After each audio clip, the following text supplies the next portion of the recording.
Chapter 31. Narcissus. I was dreaming I was hanging from something by my left arm. The arm felt as though it was being pulled out of its socket. It hurt horribly. People were asking me questions, but all I could remember is that I was supposed to say that I didn't remember. And this time, it was true. I really didn't.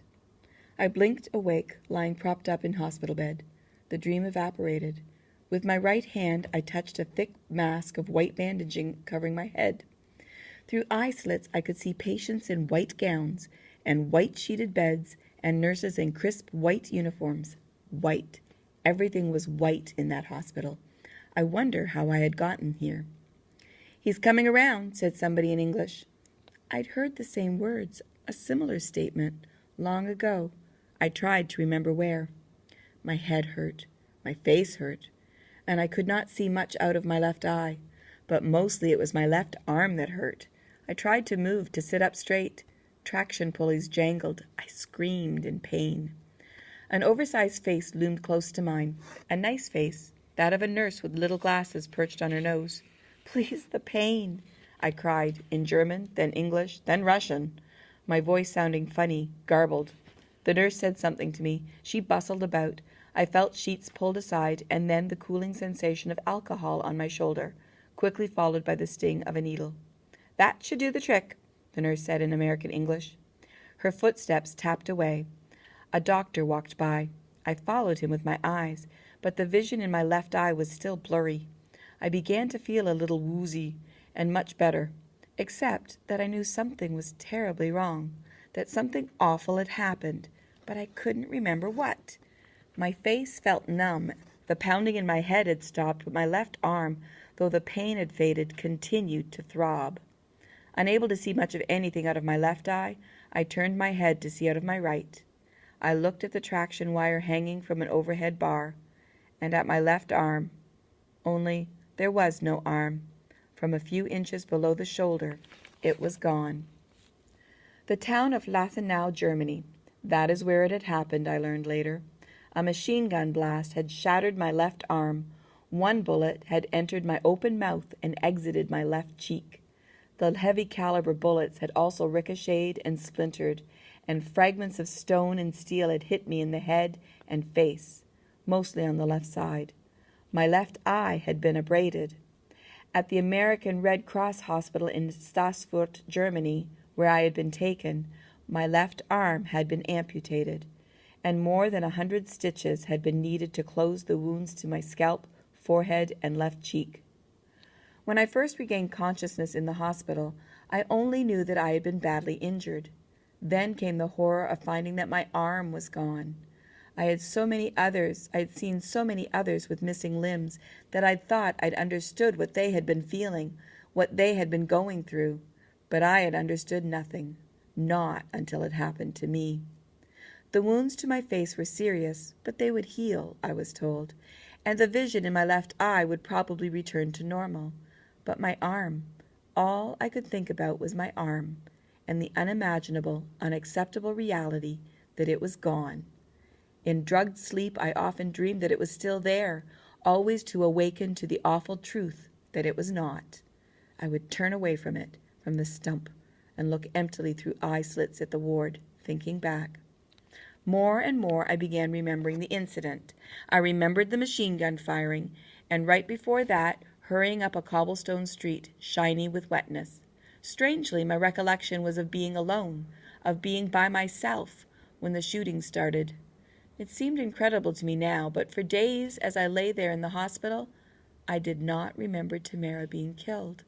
I did not remember her at all, not even her name. Even when I was told that a girl had come to see me, even that did not stir the slightest recollection. But then I heard her voice. Through the eye slits I saw her, a bandage on her head, black raccoon-like circles around her eyes. I gasped and then began to cry. I remembered her. She was dead. Unbearable grief at losing her overwhelmed me. Incredibly, I was looking at her when the impact of her loss hit me for the first time. "You're dead," I mumbled through the mouth slit in my bandages, and even as I said it, realizing that it wasn't true. X. Tamara was holding me, sobbing. My right arm went around her shoulders. What remained of my left arm was stopped by the traction wires. Restrained by them, the stump, seemingly with a mind of its own, rattled noiselessly, as if it, too, tried to reach for her. Tamara came to see me every day. She told me that a bullet had grazed her head, knocking her cold. When she'd come out of it with only a concussion and 2 black eyes, she had repeatedly asked for me. At first no one had understood her. 2 days had passed before a Russian-speaking nurse had found out that Tamara was only 1 floor up from me in the woman's ward. She fussed over me, she took care of me, she chattered, her eyes averted from my stump of an arm. I didn't mention it, and perhaps for that reason, neither did she. I said little, and I began to get irritable, annoyed and angry. I didn't want to hear her voice. It grated on me. I didn't want her there. I didn't want her pity. I didn't want to see her, or really, her to see me. One afternoon she was helping feed me. A little broth dribbled over from the opening around my mouth and onto the gauze. Furious, I cursed, and with my right hand sent the tray of food flying. "Clean it up," I yelled, "then get out." The next morning I told the nurses I did not want Tamara to be allowed to visit. Later I heard Tamara at the door of the ward, first arguing, then crying. I looked over at her as a nurse came to talk to me.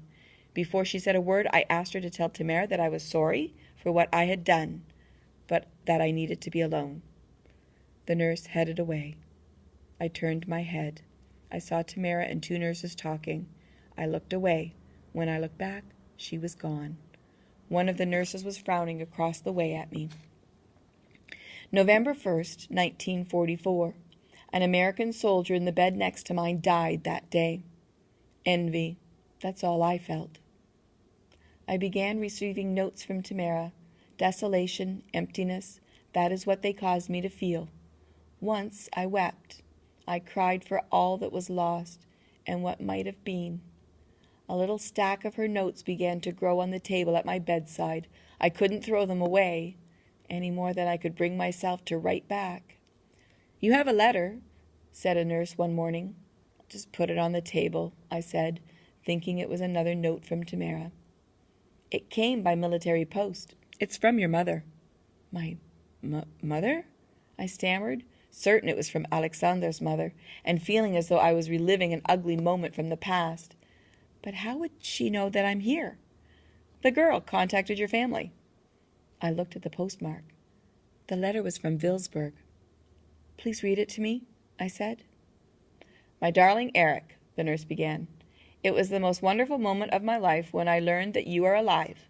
I know that you have been badly hurt, but time heals all wounds, as they say. I would give anything to come see you, but travel is impossible right now, as I'm sure you understand. Some bad news. I'm sorry to tell you that your grandma has passed away. Fortunately, she died peacefully in her sleep, and for this I am thankful to God. I was afraid that losing her would kill Grandpa. He was so depressed, so lost. But the news that you are alive has restarted his life. He's filled with energy and can't wait to see you. Love, Mother." I was crying and smiling at the same time. The nurse put the letter on the table, then squeaked away on rubber-soled shoes. Early one evening, my arm was taken out of traction. Wires were slowly lowered. The stump of my left arm was cleaned and rebandaged. It hung useless at my side. I moved it, raised it, stared at the thing in disgust, and wondered what had been done with the amputated hand and arm. A vision passed through my mind, a remembered image, seen through an oval-shaped window on the troop train. A young woman walked towards an incinerator, a human leg in her arms. 2 or 3 days later came a moment I was dreading. There were 2 nurses and an American doctor. I remember that the doctor had unusually small hands. "Keep in mind," he said, "that the healing is not yet complete. The wounds to your face were severe, but in time—" He left the sentence unfinished. Then, with his small hands, he began unwinding my head mask of gauze. There seemed to be miles of the stuff. He and the nurses began snipping and pulling the stitches, carefully and slowly, seeming to be taking forever to get all of them out. "I'd like a mirror, please," I said when they had finished. The doctor exchanged glances with the nurses and then nodded. One of the nurses left. The mirror she returned with was a feminine one of the kind a lady would have on her dressing table. It was heart-shaped and had a pink handle and a frame and a red backing. For a long while I stared at the plastic red back of the thing. Then I turned it over and saw my face. My left eye drooped beneath a deep scar that snaked across my forehead. My left cheek looked like someone had carved a hideous design in the flesh, and part of my jaw had a sunken look to it. "It's not so bad," said one of the nurses. "Really." I handed the mirror back to her, then asked the three of them to leave. I continued to refuse to let Tamara in to see me. And then I wrote her a long letter in which I told her I wanted her to be happy and to go on with her life without me. I wrote that I would always love her, always remember her. But too much had changed, and it was better that we go our own ways. The next morning, I awoke to find her standing at the foot of my bed. "I love you," she said, and then walked out of the ward. I wanted to call her to come back. I didn't. Instead, numb inside, sick with grief and self-pity, I just lay there, staring at nothing. That afternoon I was taken in a wheelchair out to the garden area to get some sun and air. Narcissus. I can still smell the aroma of narcissus and of pine trees and fresh mown grass. And there was a trellis-like fence on which a flowerless vine grew. I saw only nurses and other patients at first. And then I saw Tamara, standing there quietly by the fence, wearing a blue dress and with a white ribbon in her hair. I turned my head, covering the left side of my face with my one hand. I wanted to scream. I wanted to run. She sat down beside me. I felt the touch of her fingertips on my right arm, and then she gently pulled my hand from my face. "I love you," she said. Her soft lips touched mine. I tried not to, but I couldn't stop myself. I hung my head and cried, for myself, for everyone, and for all that had happened. Tamara's arm went around me, and then her head was on my shoulder.